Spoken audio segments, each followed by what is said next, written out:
All right, we're back in the studio. Happy St. Patty's Day to you, my boy. That's right. What do you got? That's Some right. green beer going on there? What I is do. that? I got my AG1 in the color of the day, Oh. just to keep me healthy, or as healthy as I can be, I guess. Nothing keeps you living longer than a nice old Guinness, I hear. Yeah. Well, this isn't Guinness. This is the Athletic Greens. Yeah. After being in the city for, geez, man, I've been on the road for 10 days. I heard you were pounding poutines last week. The little NHL. Well, even before I got to the little NHL, we were in Boston. The breeding ground of poutine and good food, I'm sure. There's a lot of like scone vendors and You know what? It was actually tacos. It was actually interesting. Chiblo Fish was at. Well, you know what? So we went to Markham. So this year, Yeah, that's right there.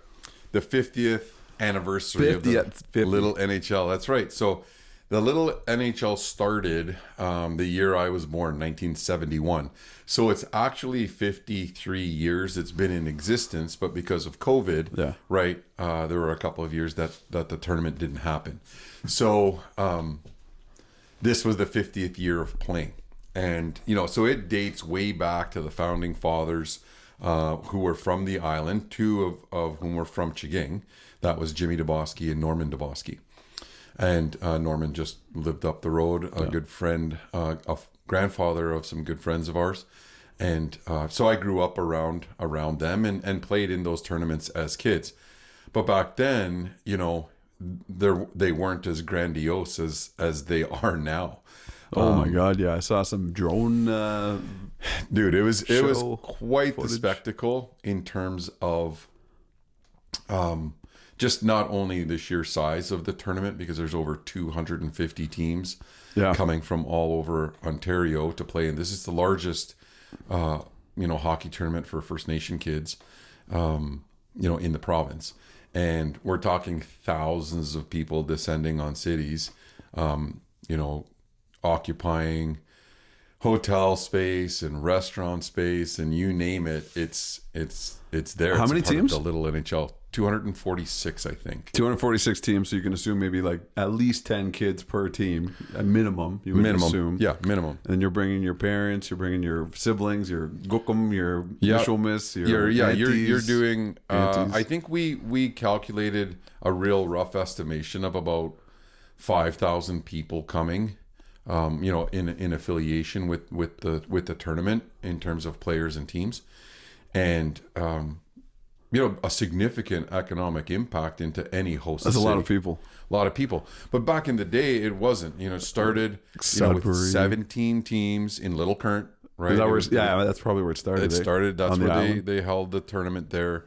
And there was also Jim McGregor from BI and I think it was Earl Abbott-Tosway from Sucker Creek, right, from AOK. So those were the founding fathers, and there was also a priest, I think, involved with hockey at the time. And they had this tournament based on equity of play and opportunity for First Nation kids, and it just grew from there to this, epic proportion, really. So when you say equity of play for First Nation kids, what was the landscape of hockey like in like the 70s when this started? Like, give me an idea. So I think now I was, a newborn then, but still, there just wasn't the one. Hockey is an expensive sport, right? So, and it still is an expensive sport today, and it still is really relegated to upper incomes. And if you want to make it to those upper echelons of hockey, or the OHL or the NHL kind of caliber, to make it there, you have to play the game in terms of on the ice, but also off the ice, in terms of your training routines, in terms of your opportunity to be exposed to better caliber of competition, right? And that happens whether we like it or not in bigger cities, right?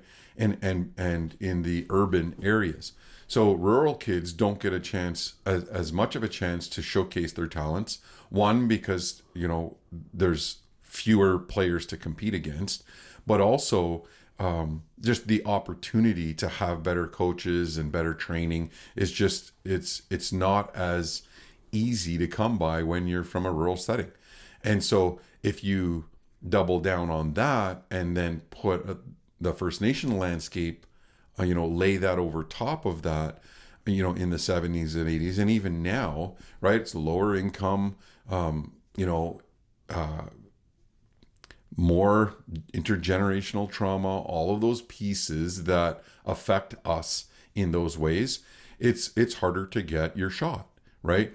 And so what those founding fathers did is they tried to give them an opportunity to showcase that talent. And from the early days, there are scouts in the stands. I saw it last week at the midget rep games, right? Because even though, so you kind of look at it like how, like I always talk about volleyball and coaching volleyball and how we've got a small team and these girls are trying to get seen, but and as a walk-on when you come into a post-secondary university, right, or an institute, college or university, those teams are picked. They're picked those teams are for next year are being picked now based on all of the scouting that happens at all of the rep tournaments that those players go to. Right. Because they're in not only their high school teams, but any great high school team has multiple players that play on a rep team, right? Like Chill in Sudbury, or there's a league in Sault Ste. Marie. Right. So if you're going to get a look, even a blink by a post-sec varsity team, they will have seen you coming. So the chance of you being a walk-on phenom that they don't know about is very, very low. But it does happen. And, the little NHL is another, arena for that to happen. And I saw it because you got teams coming from, like, listen, you think we're up north? We are not up north. We're not even at the 49th parallel, right? So, and that goes right across to Thunder Bay, right? Thunder Bay, people think it's north, and if you've ever been there, it feels like the north. But the majority of First Nation population in Ontario is north of that. Right? Because you've got the milk runs of Sandy Lake and North Spirit and Big Trout and Fort Severn and, Pikangikum. And then you've got the James Bay side. And it's very easy that it's very possible that there is a phenom that comes down and is like, who the hell is this kid? Right? And where are they playing? And right. So you have those scouts there.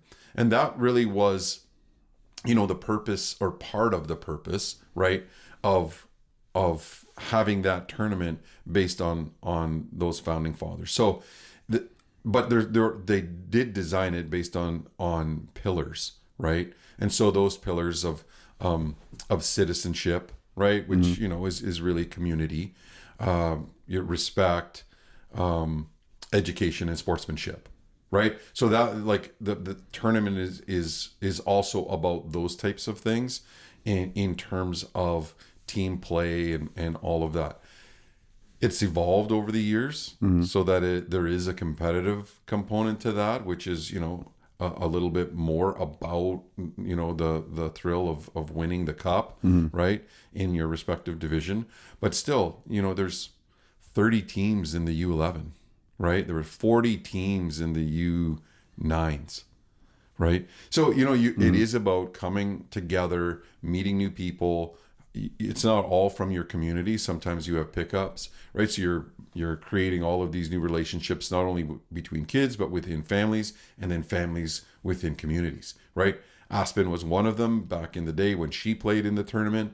Curve Lake picked her up on an all-girls team, which she really loved, played on that team for a couple of years, and they developed that team over those years, not only for the tournament, but also pre-tournament. They had summer practices, right, where Aspen went down and participated. Just for little NHL? Just for little NHL. Oh, yeah. And you know what? They won, right? Aspen won the A division in the rec, all-girls. And so it's neat in terms of development, right? But also in terms of community and citizenship, in terms of bringing together, bigger groups of people that are like-minded, all striving for a common goal. So and over the years, the communities have had to, the host communities, the host cities have had to flex. They've had to get bigger. You can't have 250, you can't have 4,000 people ascend on Manitoulin and everyone have a place to stay, right? And, it outgrew Sudbury, right? And moved to Mississauga. And then now they're, cities are bidding for it, right? They're bidding to host this tournament. And it's fantastic. It's awesome. Yeah. We were down there to instruct archery. So Indigenous tourism picked up on that. They play a big role in all of these external activities that kids can do, because not all kids play hockey. So now what do all of these kids do that are siblings of players on March break? On March break, is it all about junior, right? Yeah. Is it all about, her hockey, whatever, right? And they played it all year, and it's just more of the same. So ITO put on all of these activities. They had softball, things you could try out. They had like a slap shot thing. They had a lacrosse thing. We instructed archery to 300-400 kids, which, by the way, we thought was a lot, where we actually did an instruction. So when kids sign up and they get these little badges, virtual, that qualify them once they participate to go in all of these draws for signed jerseys and cool giveaways. Hosted through ITO, like that. Hosted through ITO, nice. Yeah. So they would go through that portal, sign up for all of these things, and then participate in all of these activities throughout the week, right? And then their names go into the draw, and then they get drawn for nice. Signed McDavid. There were some really cool prizes. Yeah. So we were doing the archery component, and we saw, we instructed actually archery to about, I'd say give or take 350, 400 kids rolled through there. Not just kids, it was adults too. Because one of the things that when adults would sign their kids up and they're like, okay, Billy's going to try it. And I'm like, well, what about Billy's mom and dad? Right. They're like, oh, no, we're not signed up. I'm like, come on over. We'll get you all shooting. There was a couple in their 70s that were community members, right? Filipino elders that came in. From Markham? In Markham, that just were wandering through and can we try? And we're like, yeah, come on in. And they actually shot bow. They were just beside themselves in terms of gratitude, and they just wouldn't stop saying thank you. And oh my God, you're such a good teacher. It's funny to watch, right? Yeah. Because they're able to hit a target at 5 yards, but super intimidating at first. But then once they do it, it's just a super confidence builder at the same time. So we're seeing, like I said, 350 kids or thereabouts. And I go to the Sportsman Show just for one day because the Toronto Sportsman Show is also going on, which it used to occupy our space of March break, where we'd be going down. We'd have a booth for 5 days trying to get people to book a charter or a week-long stay, or it's just a grind, right? Then we moved to the show and we're flogging product, and it's just shaking hands and doing all of these things. But it is it's costing you dollars to be there, and lots of dollars to be there, and it's just a grind because the days are so long and you're seeing so many people. Tim Watts from the Ontario Federation of Anglers and Hunters, so they put out the Ontario Out of Doors magazine. Tim Watts is the coordinator for all of the NASP, the National Archery in the Schools programs, all of its instructions. So that's who we got certified to be archery trainers for, was with Ontario Out of Doors. Tim was there doing the same thing, but at the Sportsman Show. Not necessarily instructing kids, but just having them come in straight to the line, take a bunch of shots based on a little wee bit of coaching in short order with, I think, 5 or 7 coaches on a 10 target line. And they're seeing 2,500 shooters in a week. Coming through 900 on Saturday. Oh yeah, 900 people. So it's not as instructed as yours. It's just come ours. Shoot. Yeah, we do. We actually instruct them in the steps archery success. And like, it's like a mini class for us. So do you have like intervals of time blocked off for your ours were sessions? 30 minutes Okay. for 10 shooters. But these guys are seeing 30 shooters in 30, like it's like cattle going through there. They're just pumping them out. But they're just like at the same time exposing kids, to archery. That's a good point. And I remember when I started shooting in Minnemoy with Jim Smith, like it is a confidence booster when you start hitting and getting those steps down right. And I know you help nowadays to kind of get to the next level in the archery piece. So yeah, I do see the value in what you guys would provide with those kids out there for the week. That's awesome. Yeah, no, it was great. And Aspen got certified and that, 'cause she's done with the little NHL.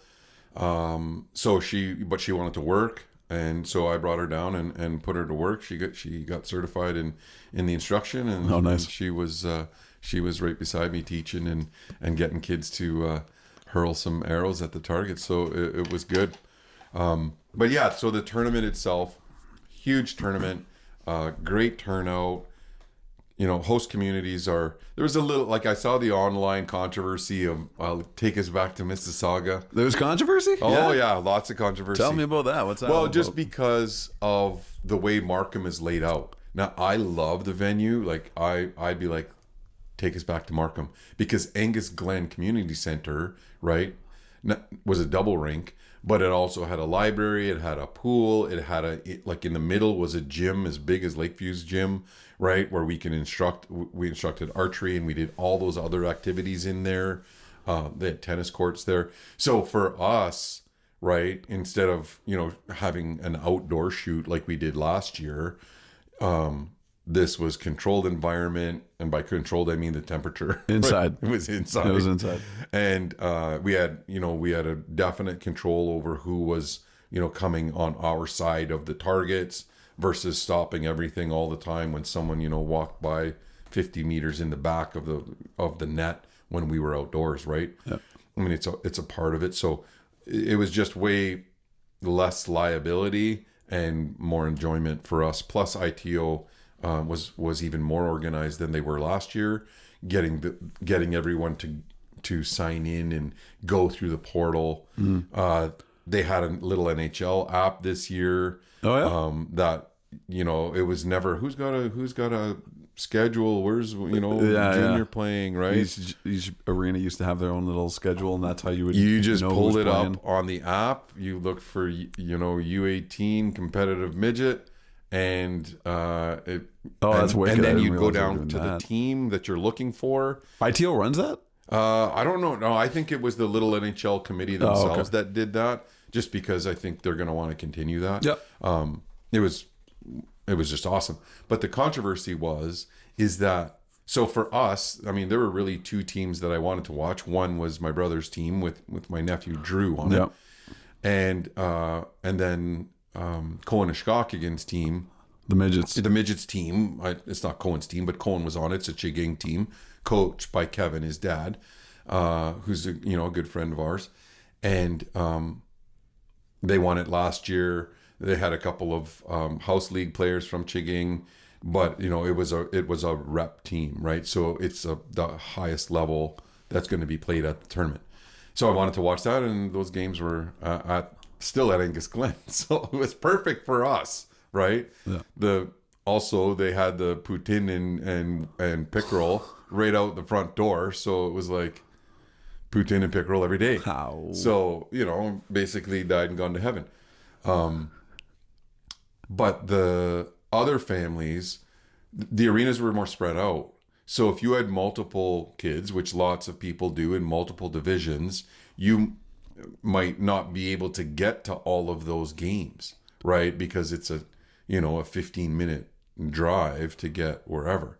Whereas in Mississauga, you've got those sports complexes, the Hershey complex is right next to the whatever.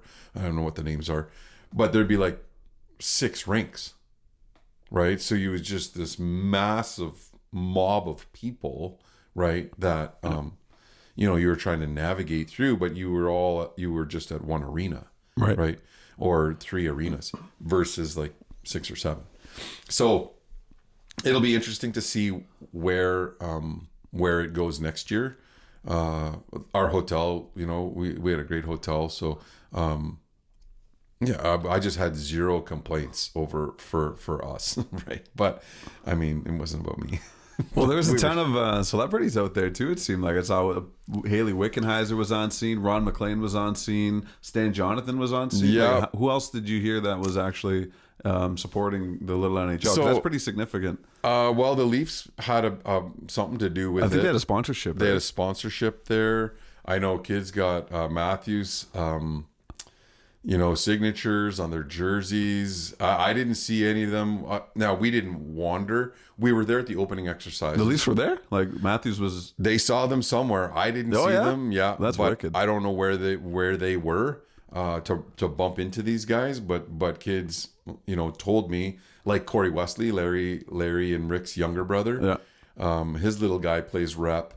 And he got his jersey signed by Matthews, so they were in the neighborhood somewhere. Oh, that's wicked. So that's cool. Ron McLean and Anthony Stewart were co-hosts for the opening of the whole thing, which was outdoors. That was the only drawback. Not that it's a drawback. It's that it was so freaking cold that one day. Right? Every other day, plus 15. Like, it snowed like a bastard that opening day. And it was windy. They canceled the drone show and had to reschedule to the Wednesday. And, like, there was just lots going on that day to have the bands were playing outdoors. Like, big stage. Oh, yeah? Oh, yeah. Huge stage. Like, lighting up the wazoo. Sound was great. But those guys must have froze their asses off up there because it was just whipping, coming in. We had all our stuff, tied down, and and vendors were tied down. So I mean, what are you gonna do, right? It's the weather. But that part, I mean, that was still a real good, exciting way to open the whole week.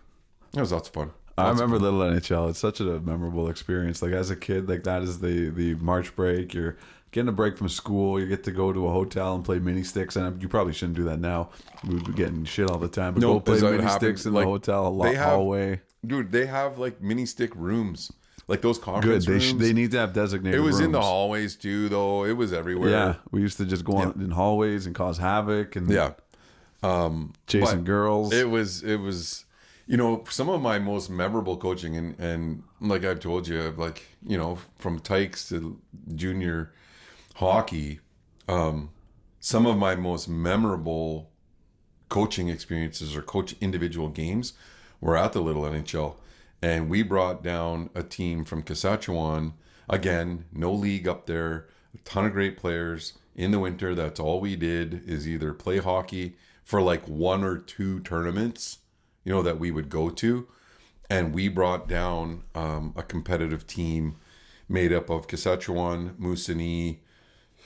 Excuse me. There were a couple of other kids from other communities that came down that were playing junior B. And at the time, and we made a run for it, and we made it to the final. We ended up playing Wiki, Donald's team, Donald Wasagijic, and Lawrence Inose, who I ended up coaching NOJHL with.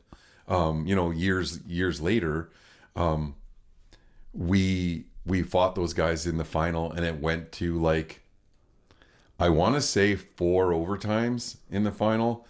And I think it was like 12 posts were hit between both sides on 3-on-3. Dude, it was so exciting. Packed house. There was probably 800,000 fans in there screaming their heads off. And we came up short. We got scored on at the lot. Man, that's such an exciting day of hockey that Thursday because they do all of the games from Tyke to midget all at once in the same arena. All the championship games. Yeah. 38 female teams.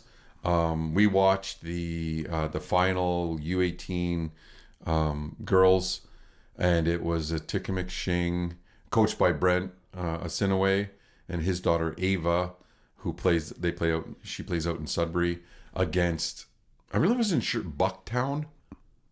That was the reserve. I didn't know that was a reserve, but they put on a hockey clinic in terms of back and forth and goaltending, and it ended in a 1-0 win for Schkim's team, for Brent's team. Nice. From Wiki. But it was a Tickamixing Whitefish Lake First Nation, Right. Out near Sudbury. So just great competition, great exposure.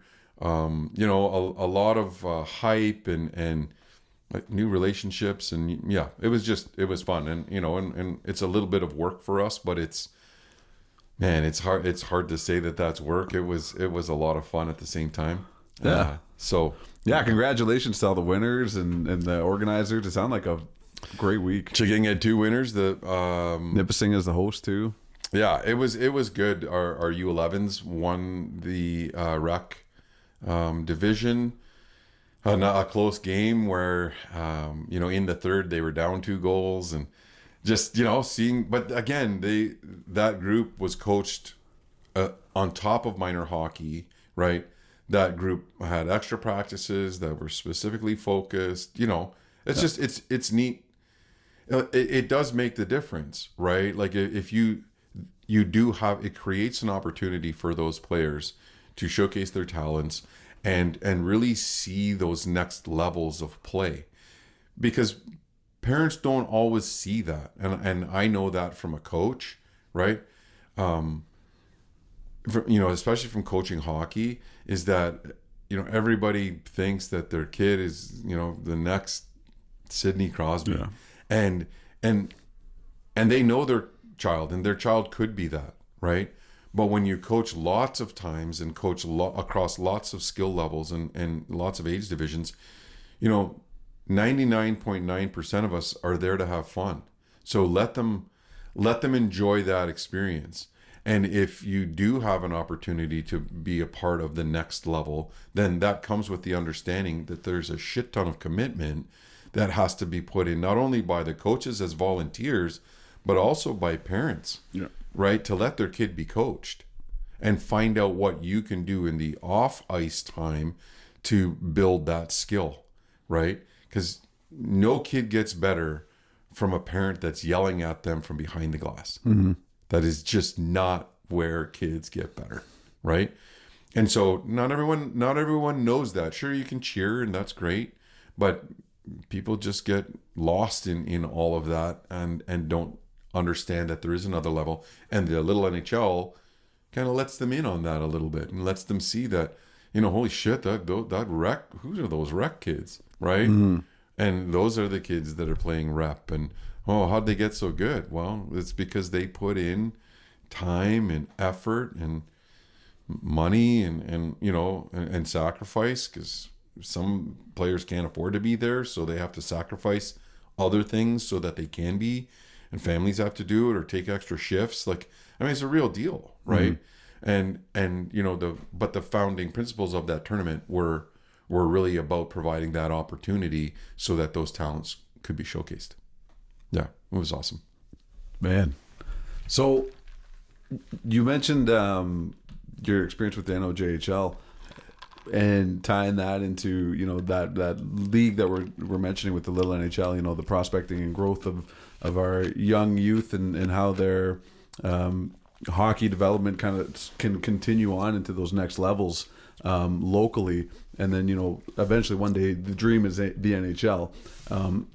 You have experience with the NOJHL. So, what is that era of hockey, not era, but what is that, that hockey level like from your experience? And maybe you can kind of give a little background on what your experience was with the NOJHL. You were a coach at one point, I believe. Yeah, so with the Northern Ontario Junior Hockey League is really a Tier 2 or a Junior B league, right? Which could be used as a stepping stone for many players to get to, in either in their draft year when they're 16, to get to an opportunity to play either, at Division 1 in NCAA or maybe Junior A, right? But you have to get drafted to do that. So it is another level that most AA players will choose. We do get some AAAs in there, and you have to be that caliber and really at least, double A or triple A or better, right, to get into one of those spots on an NOJHL team. But that league, like any other league, struggles.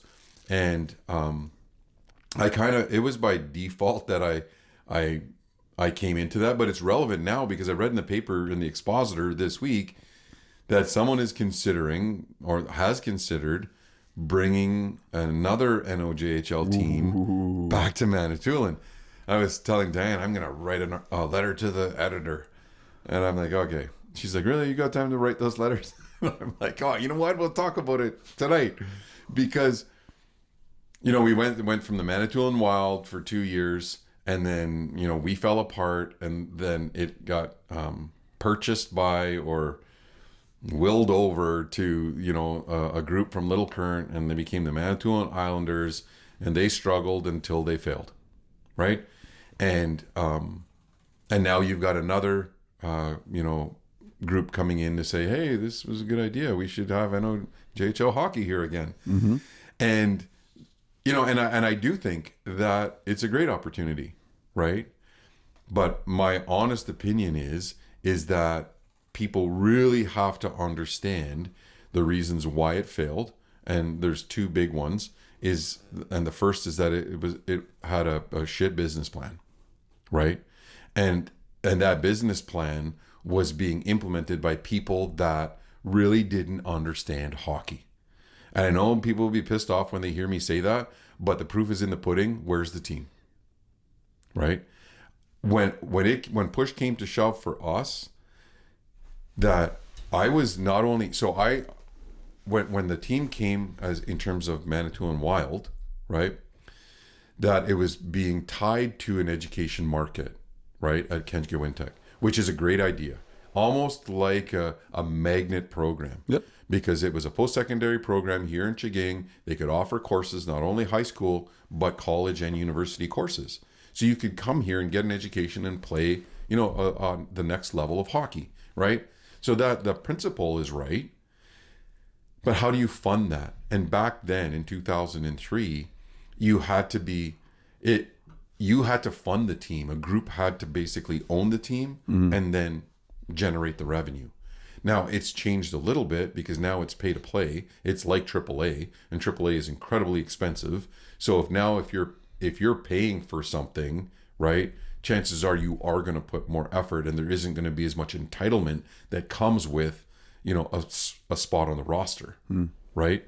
And so that was problematic for us as well, is because we were advertising, this education-based program to play hockey, but you're also attracting hockey players that not all of them want to go to college. They want to, shoot puck, right? Yeah, be Crosby. And also do all the other things like that's happening at university, like drinking and smoking and toking and doing all of that shit and not go to school. Yeah. And so it was a little bit juxtaposed to our program. So we had to, really decide how we were going to deal with that, right?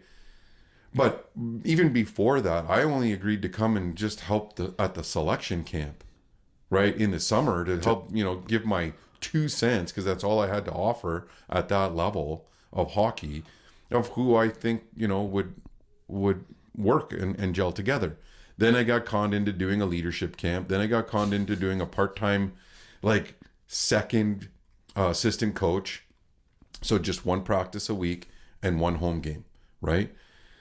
Yeah, and anyway, it just ended up being this crazy. We had a phenomenal team, ranked 7th in the country at Christmas, right? But then it all fell apart.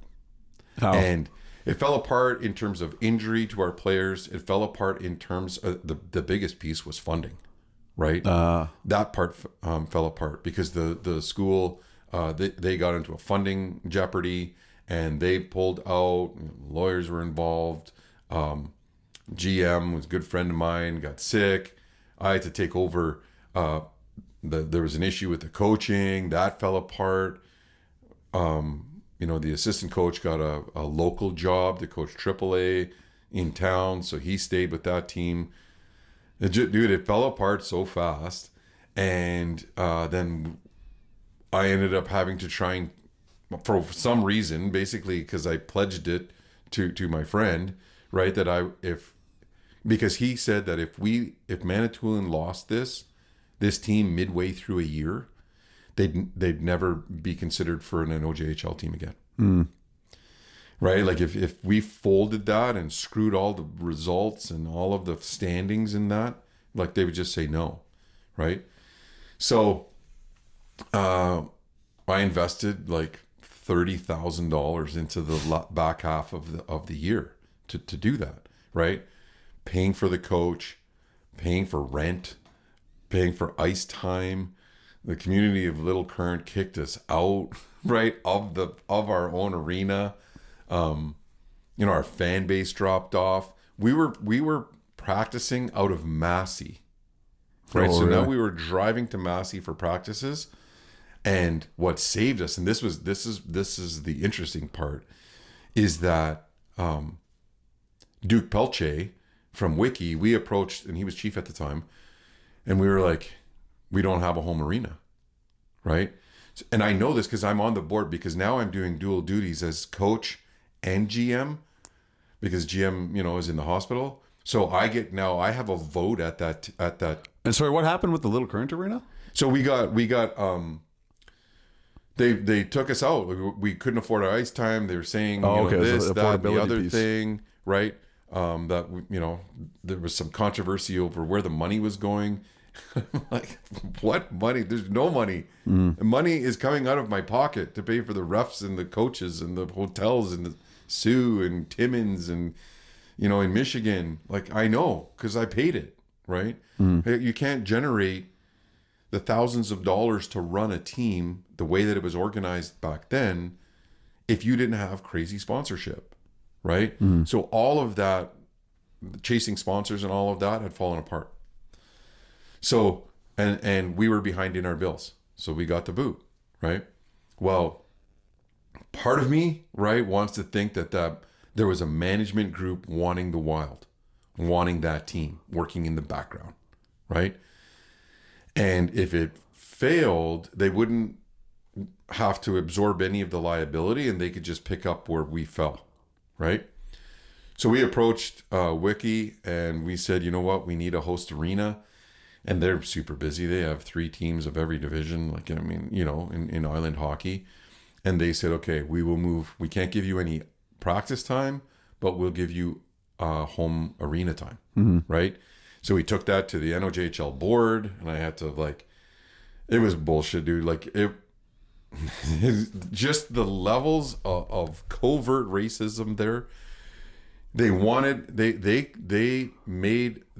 us, if we were going to continue, to have police escorts for other teams from Little Current to Wiki, from Manitowoning to Wiki, right? For whatever, I don't know why, there was no issue, right? We were bottom of the league. We were getting beat 10, 1, 12, 3. Like, we were just getting our asses handed to us every night, right? Trying to keep this team here.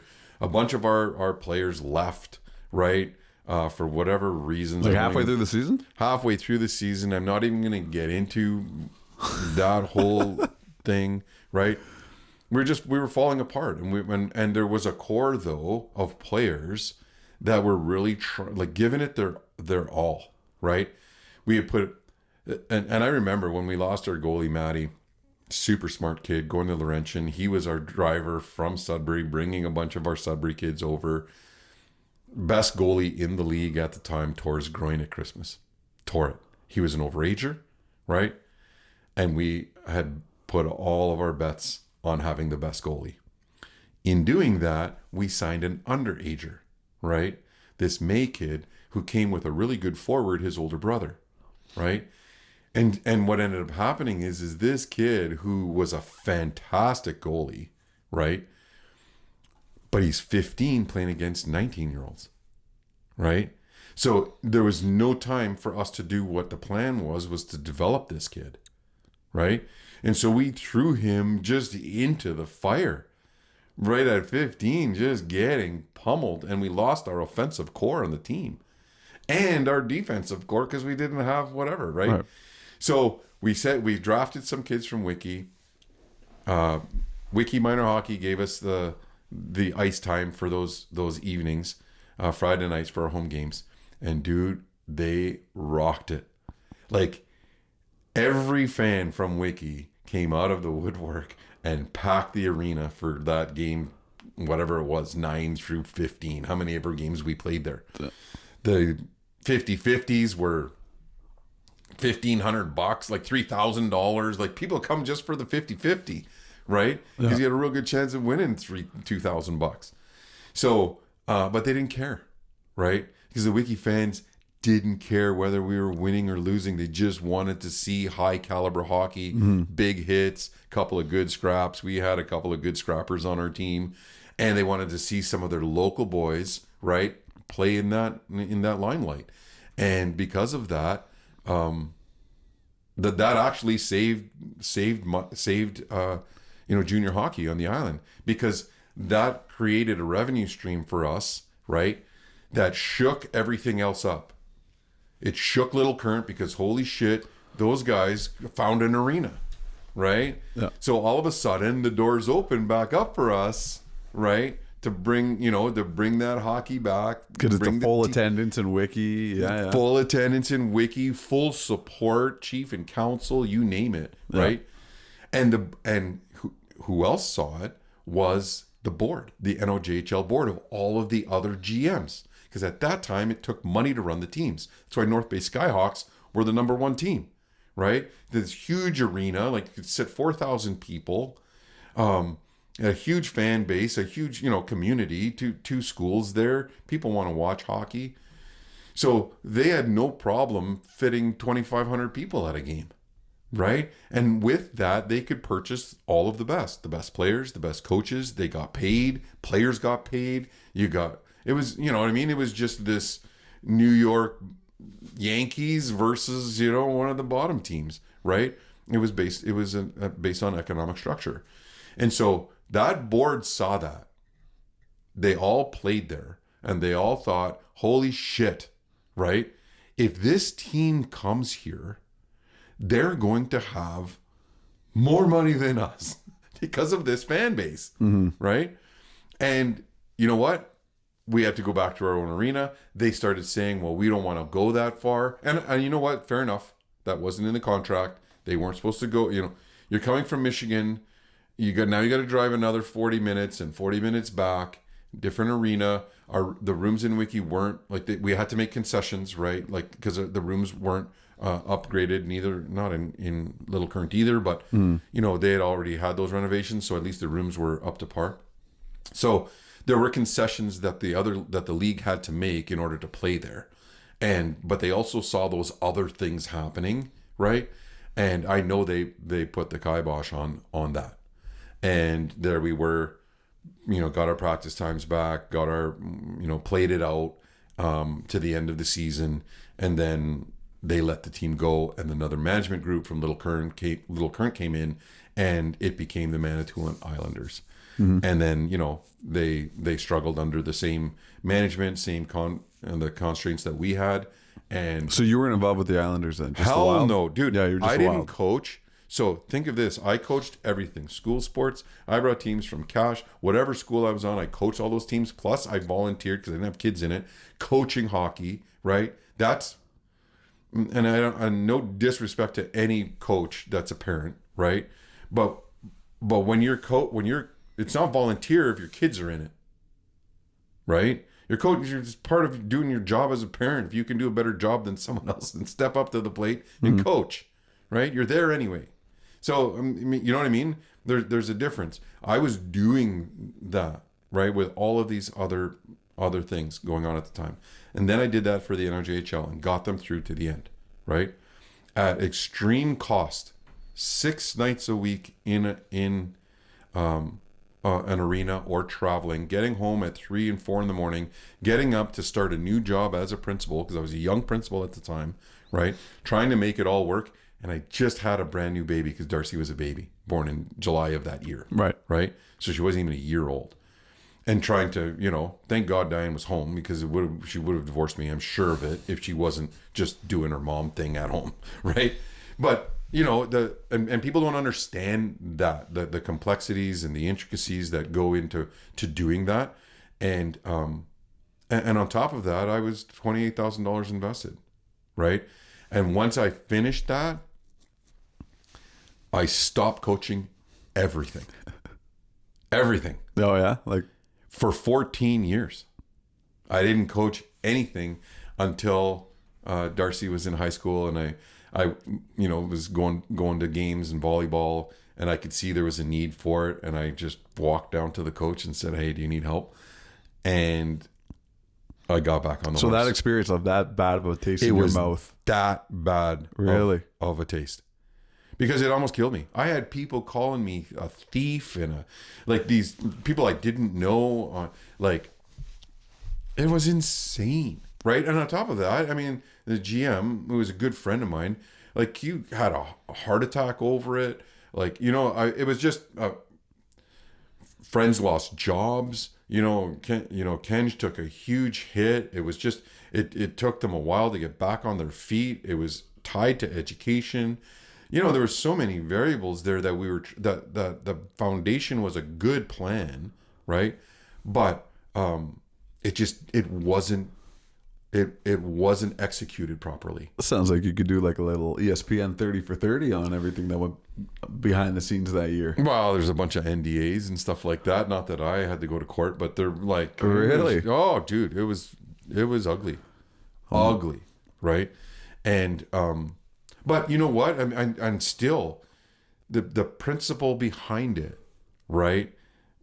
I 100% support it, right? Opportunity, excellence. If it's coached the right way, if you have a management group that's in there for the right reasons, if they understand that they're not going to make money at it, right? That the whole hope is to break even and not cost money, then yeah, you need to consider population. And not just population that loves hockey, right?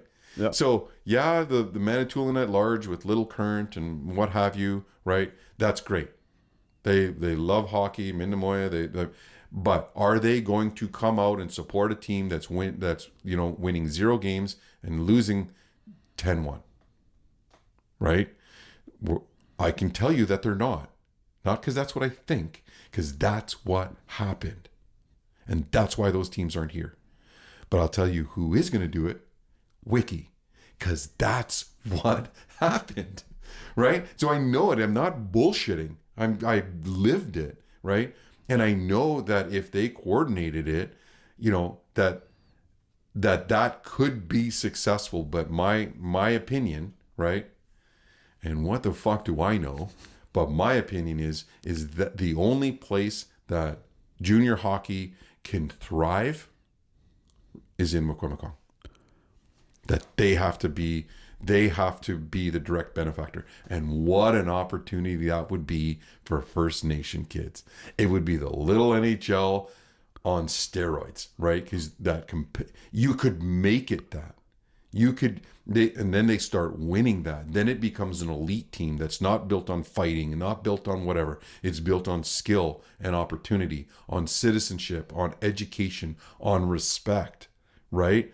And all of those, fundamental principles of the little NHL that the founding fathers did in 1970, right? It could work, right? So if I had an opportunity, which I'm not going to write a letter to the auditor, but whoever is that management group, right? If they get a hold of that and they're like, okay, let's talk to Wiki, right? To make this work, because Wiki is an island unto itself.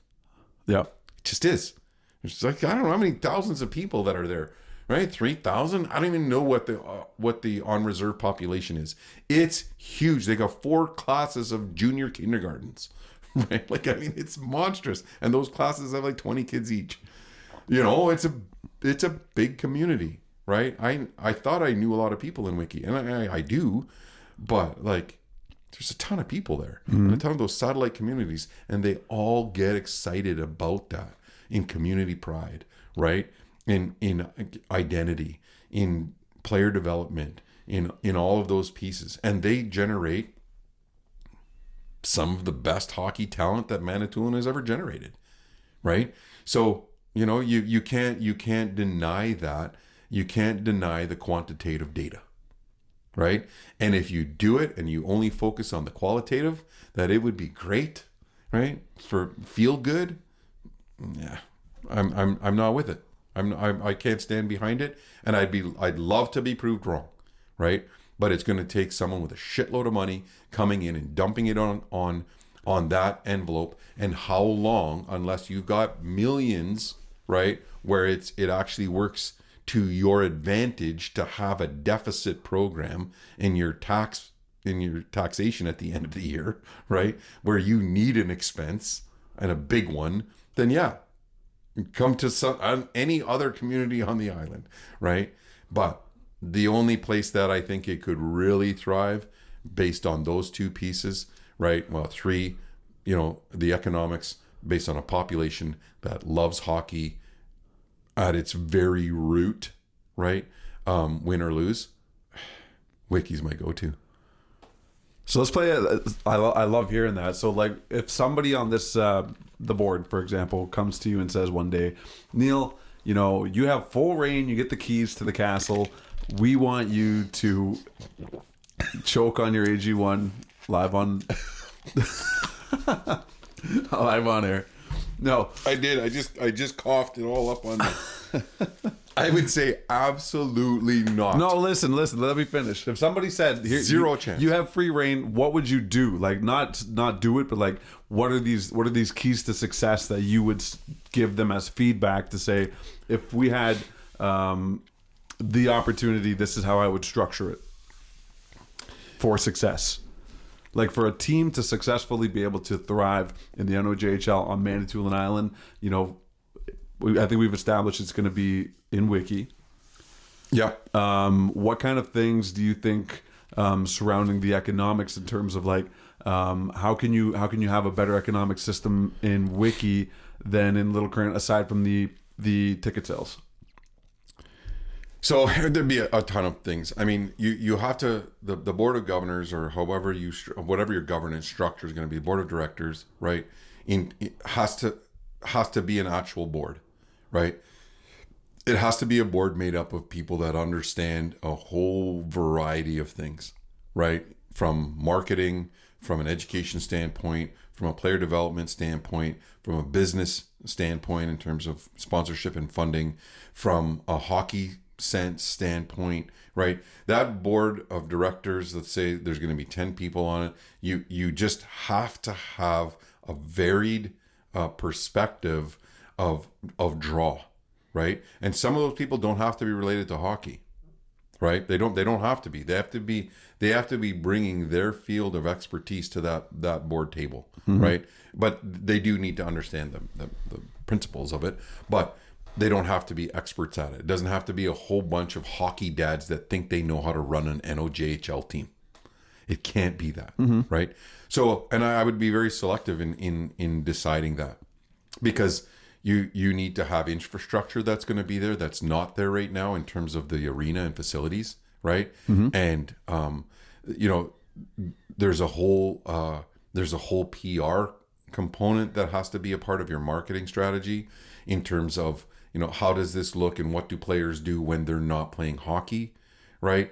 Are they sitting at home playing video games, smoking dope, or is there an expectation that they're doing this, that, and the other thing, going to school, all of these other critical pieces, right? Yeah. That go into training and developing players to get to that next level, because they have to understand that even if they do all of that, it's like, I don't even know what the number is, but take a look at it.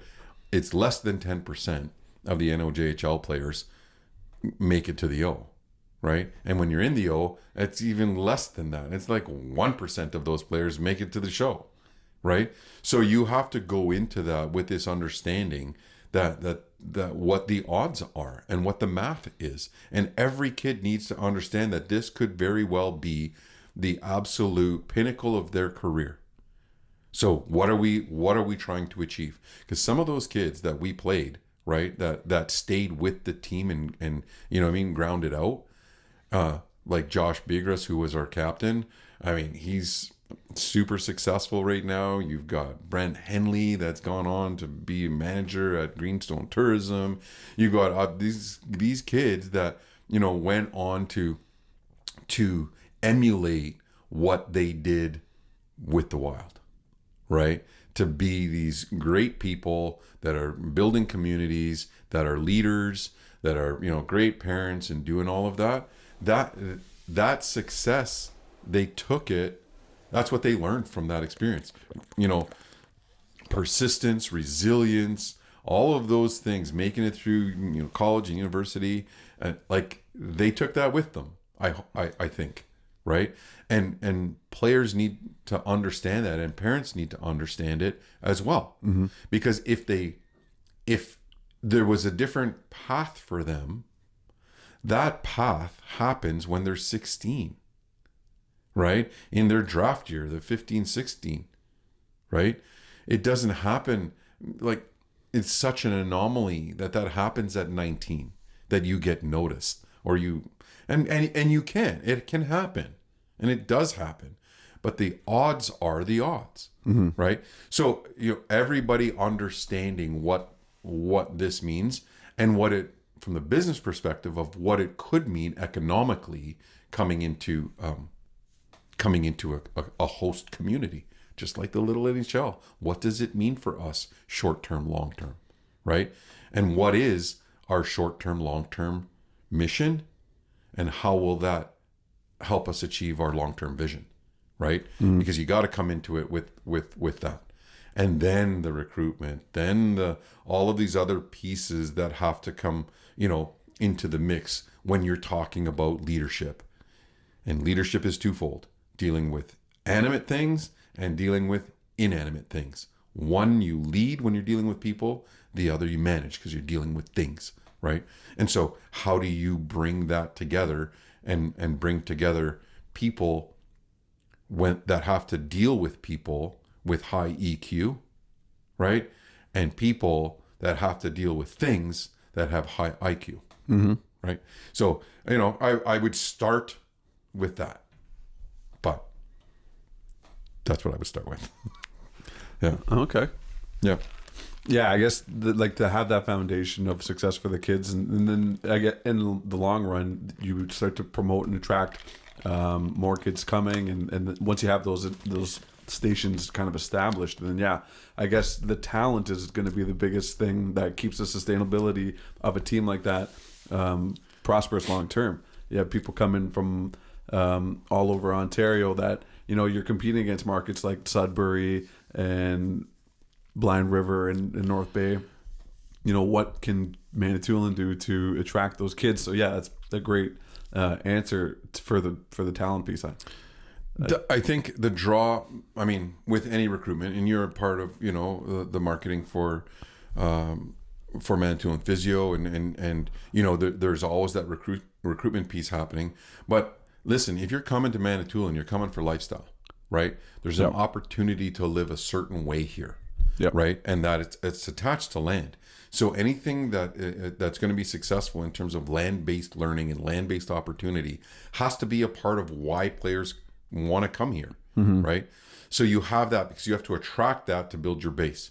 But once you have that and it's established, right, and you start drawing that and becomes a reputation, then you have the building the program piece, which is what's going to make people come to these games and be diehard fans, is when they have a direct connection to the team. So you start building your feeder programs to that end, right? So that they get their exposure from AA, then they're going to jump right into the NOJHL because they're local, because we've built our own talent, mm-hmm. right? And we start to have these feeder programs from our minor hockey and our Panther hockey, right, start to be built to that end. That we start this scaffolded system of leveling up, right, in a way that doesn't cost us our second and third mortgages on our homes, right, to get our kid, you know, to play down south, right? Because that's ultimately what it's costing. It's costing upwards of $30,000 a year, right, for these kids to get that exposure down south. Some of those private schools, if you're going to them, they're $50,000 a year for the school tuition. And that's not covered, right, because it's elite, it's private.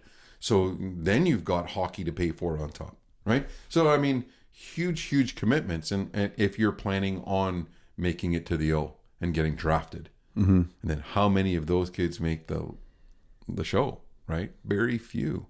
So you have to understand that, right? And also be super content and happy and fulfilled by playing your ass off at the NOJHL and bringing home some titles to talk to your grandkids about. Yeah. Right. Understanding that, right? And if they do it that way, you have a shot at being successful. And success is needs to be defined at the outset. Are we successful only if we win the NOJHL championship? Or are we successful when we crank out, contributing members to society that build communities and leave legacies, in their wake, right? To me, that is the essence of sport. It's not winning, but it's never losing the will to win. But now sports is almost dictated by checks and balances at this point. So, I mean, that's kind of where success is defined in all of these leagues and in these sports franchises, is how much money can you revenue or generate and how much revenue can you promote. And Wiki's a great place to have that conversation because of the opportunities you have that are so unique to that community with the gaming commission that they have. You can have all of these raffles like you'd mentioned and these Chase the Ace opportunities, these games, these sponsorships, endless food talent that's in Wiki. Not to say that there isn't food talent and cuisine in Little Current, but the market in Wiki and the potential. Yeah, I could see it. I can definitely see it's there. The potential to have each event of a hockey game be this carnival-esque feeling of entertainment. It was like that every night. Yeah. And we didn't even deal. They got the canteen. We just needed an arena, right? Yeah. That's all we needed. And the atmosphere changed. Like if it was orchestrated and planned out and developed and, put into play well in advance, I guarantee you that NOJHL board, right, is going to have something to say about a team on a reserve. Yeah. They just are. I don't care what anybody says because I sat at the table and they had an issue with playing there and they put up obstacles. So I'll argue that with anybody, right? Because I saw it. I lived it. So but hey, you know what? Maybe we could bring that carnival atmosphere back to Little Current. Maybe I don't know. I mean, maybe the new pay structure of pay to play is going to bring in kids that are a different breed of kids that, they're paying to be there. So they're going to play harder no matter what. I don't know. I mean, I've been out of it for a long time. The game has changed and the league has changed somewhat. It's still hockey, right? I go to a game, it's just like every game I've ever been to, whether it was yesterday or 20 years ago. It hasn't changed that much, right? I know everything's gotten more expensive. So, I know the economics hasn't changed. But I definitely think the feeder programs, all of that, has to be a part of that grander vision for the long haul. And if that management group had those questions, that's exactly what I tell them. Actually, they just listen to the podcast. I tell them listen to the podcast first. Then come talk to me because I just told you everything I know. That's it. That's all I know about NOJHL. So at the end of the day, it sounds like you're in favor of the NOJHL team being a prosperous team on Manitoulin if it's done correctly, right? It sounds like you're in favor of that market and the opportunity to come. Opportunity. Because who doesn't want to go watch a game on Friday night, right? No, so 100%. 100. Like I do. I absolutely agree with your statement. Yeah. And you know what? I love the angle of like promoting First Nations, not even just First Nations hockey talent, but just giving that outlet locally and being able to kind of spotlight the talent we have on Manitoulin. Kind of similar to the celebration of the talent that you were celebrating in Boston last week, and Mr. Dr. Alan Corbier, one of Chiging's finest, in the opportunity you had in Harvard with Dude, Alan. What a celebration of talent on Manitoulin to be going all the way from Chiging to Boston last week. Can you? I just saw your pictures and whatnot, so give me a little rundown on how that week went. You know, if you talk hockey generating community pride, I don't. I'm trying to think of. It's hard for me to think of a prouder moment, right? And I said that right to him. I'm like, dude, I'm so freaking proud of you right now.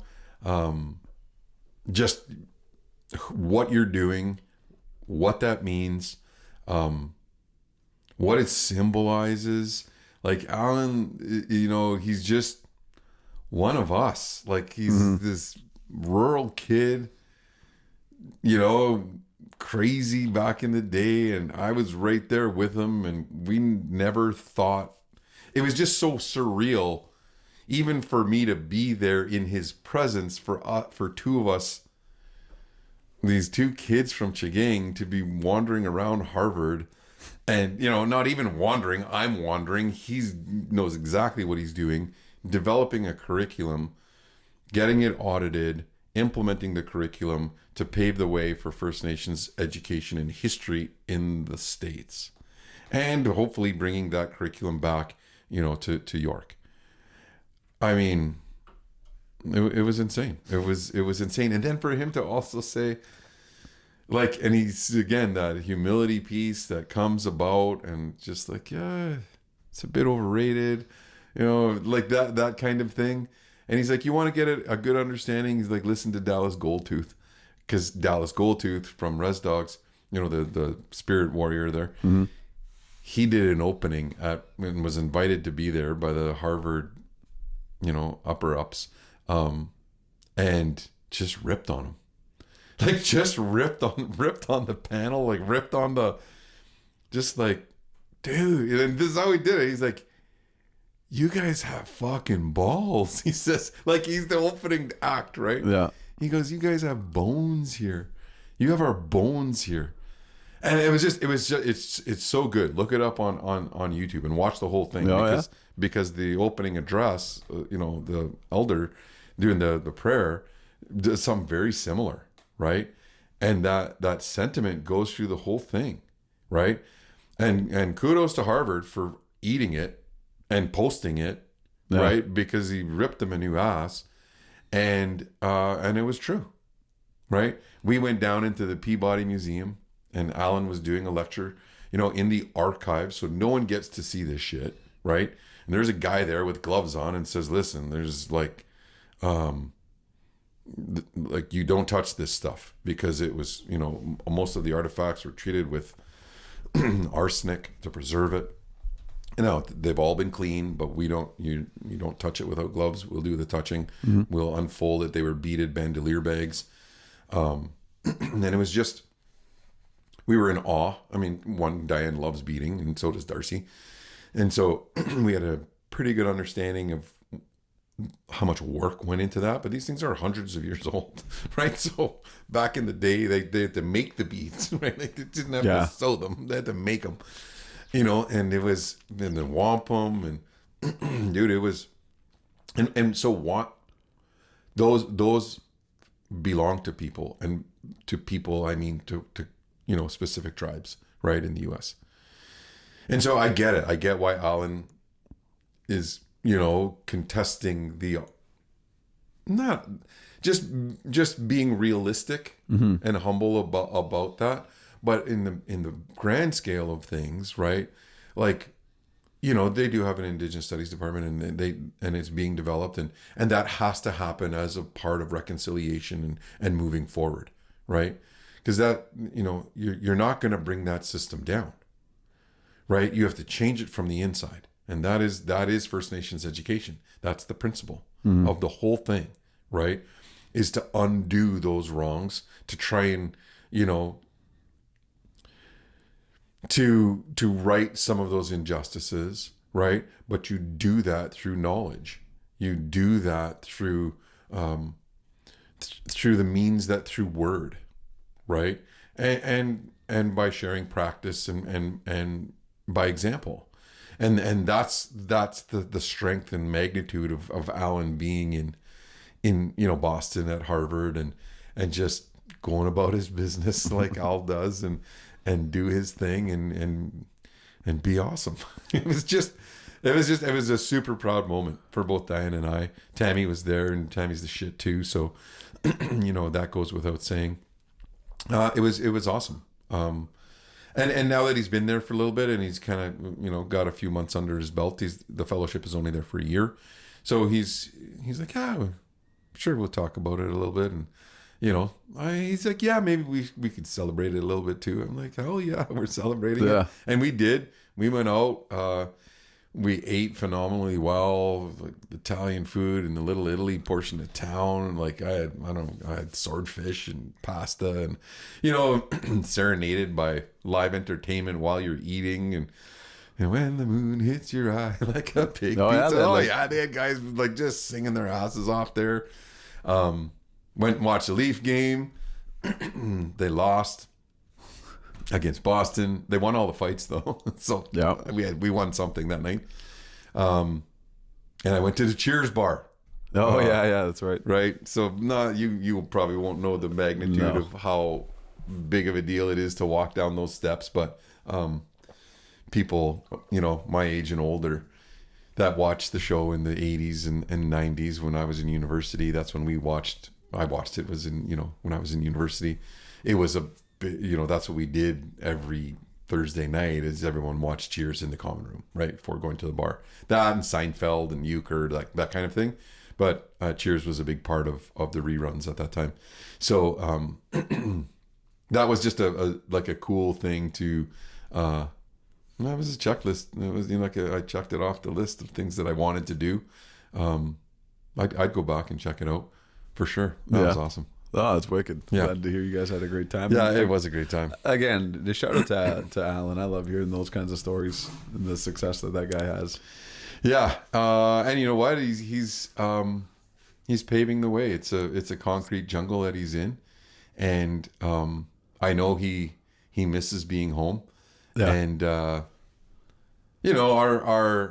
my circle of influence, is no, I guess not influence, but my circle of contact has, even though the show has gotten bigger, and we were at the Sportsman show this weekend, and it was needed. Aspen was rolling her eyes like crazy because people would stop, not lots, but people that I had no clue in a crowd of 10,000 would stop and want to talk and shake my hand. We watched the show, and they had either a tie to Manitoulin or they love the outdoors and what they use a product we use.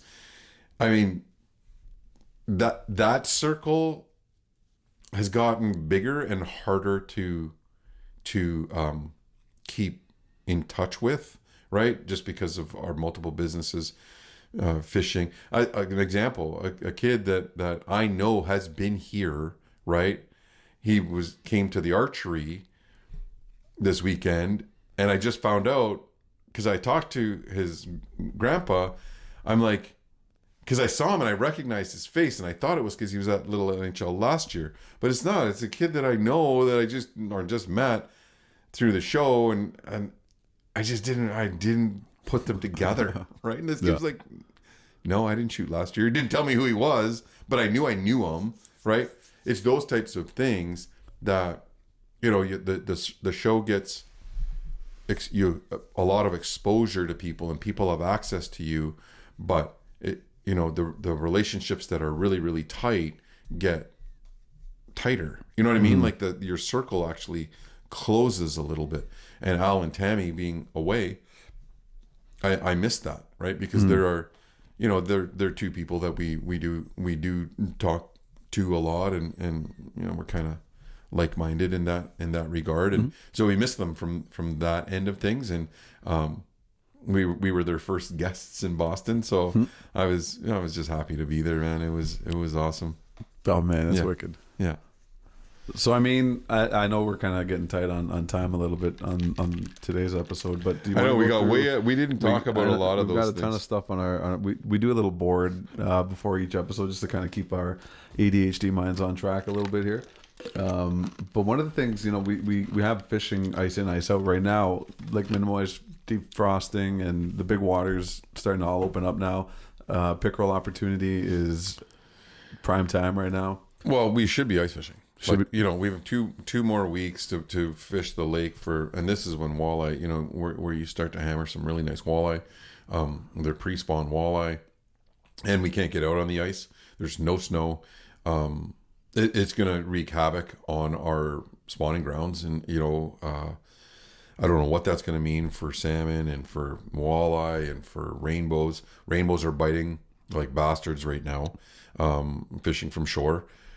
From my contacts who I've talked to, I haven't been out yet just because we've been on the road, and I hit the road again. We're both going to the same conference this week, so I just got home yesterday. We're driving back to Toronto. Yep, tomorrow, the next day. So, yeah, the water and weather is a little bit of an issue that is out of our control. But the fishing, we're looking forward to. Well, like we do every year, to freaking fishing. Yeah. Like I'm fishing out of a boat, fishing from shore, fishing, you know, it's just one thing after the other to look forward to when you live a life of gratitude, I guess. I don't know. Manitoulin especially. Yeah. And smelt fishing is coming around the corner. I'm just poking my head out the window every night just to hear or see if I can hear those spring peepers firing up, because that's usually my first sign of smelts running. Smelts running. Yeah, that's a good go-to. You know, nature telling you what's going on. You got to listen up. I did see someone post. I think it was Steve posted a smelt. And he lives close to the river, so I don't know where. I'm he caught convinced that. Steve just has an aquarium in his house that he just has one singular smelt in that Yeah, he just that he's keeps keeping alive alive. all year, and he has that picture that he Trying posts to every grow it. year, and he just feeds it steroids so it gets bigger and bigger. Yeah, no, but I mean he's used to the masses that go down by the Kag, the Kagwang River. So. Yeah, that's coming up. It's coming up fast. We've got a lot of contractual things on the go, and maybe that's what we'll kind of end with is the rosebud thorn for what's coming up. Before we us. do that, I just want to give a shout out to Trevor Bonnet at the Briar. He was playing. your buddy. Northern Ontario. They did exceptionally well in that tournament. Like they were not expected to like necessarily do as well as they did. Like they were 6-2, I think, before they were eliminated in the playoffs. And yeah, just a very, very impressive run for these guys that, again, I'm not going to say that they weren't expected to be there, but they definitely surprised a lot of people being there. And the success they had is unprecedented for a Northern Ontario team to do what they did. So again, shout out to Trevor. Good job at the Briar, and I hope we see you there next year. And if not, we'll see you at Summerspiel in July. Oh yeah, the North Bay fiasco. Okay, so congratulations to Trev and his team. You started off with your rosebud thorn, even though that's a little bit of a rose, but yeah. So I mean, my I don't have a thorn necessarily. I've been on the pretty solid gratitude track. Maybe my only thorn is the water level going down. That's kind of been hard to see. Like with the big water, the Great Lakes, the water is significantly low, and then even just out in Minimuoy here, you can tell that it's really taken a hit. So I never like seeing that. But again, what can you do about it? That's kind of my mentality of just the educational piece and promoting, you know, proper. I don't know what you would say, sanctions in terms of keeping the lake water where it needs to be. I don't know how that. Well, I think that's, you know, a conservation thing. And, you know, supporting your local conservation groups like Manitoulin Streams, which we both do, because we sit on the board, you know, and all of their educational initiatives, anything that has to do with that conservation piece, whether it's conserving water, whether it's, you know, going on a water walk, whether it's, you know, paying homage to our water keepers, doesn't matter, right? You're contributing it and paying it forward. So I think being concerned is absolutely a thorn for sure, but you know, those little things, if everybody does them, they add up. Yeah. So that would be my thorn. My rose, again, just seeing the success of the people around me, like Trevor and Alan, has kind of really planted that seed of inspiration again. Even these kids at Little NHL that are thriving, and listening to Derek talk about Drew and the amount of time he's put in and the effort at practice and showing up. And I talked to Drew, and he just hates not hates, but he'll mope about going to practice. Do we have to go today? And he eventually ends up going every day, and the success paid off. He got a championship out of it. So yeah, just being surrounded by inspiration like that has been my rose lately. And then my bud, I'm looking forward to this Chiefs of Ontario conference down south in Toronto. I know these kinds of networking events are a lot of fun, just in terms of the social element and getting to meet all of these different people from different communities down south. So a lot of familiar faces I'm hoping to see. And I've got the Zach Bryan concert lined up tomorrow night that I am stoked for. I haven't been to a concert since I took Darcy to I forget the name of the band now, the three ladies, Boy Genius. Oh yeah, Boy Genius in Toronto last year. So Zach Bryan on Monday, I'm pumped. So yeah, that's my bud. Yeah, so for sure that's something to be excited about. My thorn is as usual, it's how far behind I am in all of my work. And unlike you, this week I have to do I'm on the presenting side of things. So I'm not just taking it all in. Not that it's just, you're going to learn lots, I'm sure. But it's just added pressure because, you know what I mean? It's way easier to watch someone up there than be that person. Yeah. But I've got a really good team, so I only have to present a little bit. So it's a tiny thorn. But I won't be going to the Zach Bryan concert because of that, because I haven't prepared that yet. So I'll be doing that this week before I take off. And in terms of a bud and something that I'm excited for, it's the upcoming, it's to be done, the work, the contractual work, but we're really trying to blend our contracts into an opportunity every single time that we go out. So once we're out on a contract, then I'm tying in something that is land-based, that is outdoors, show related, whatever, and that kind of just fuels me a little bit. So we've got some bigger things coming up in that regard that I'm excited about. Lots of travel, get to go up the coast again, so that's going to be fun. And then my rose was had to have been my last 10 days. One, I got to instruct archery with Aspen. She kicked ass, and she actually's not even home yet. She's on her way home now. She stayed down at McMaster with Darcy to watch the women's volleyball nationals at McMaster. So they're on their way back, or Aspen is. And then I got to see, Cohen and Kevin win the championship, and Mick was on there. One of my childhood buddy, Sheldon, his son, was on the Chigang team. So he is not a rep player, but played up and contributed and held his own. It's always good to see. And then watching, of course, Derek and Drew and Donald and Bray and all of that group, meet their goal and surpass people's expectations. That's always good. They're all helping pave the way for our young players and young community members. So yeah, that's awesome. Yeah, sweet. As always, love it. Yeah, we're fueling our passion, fueling the fire. We're getting outdoors, baby. Getting outdoors. Right on.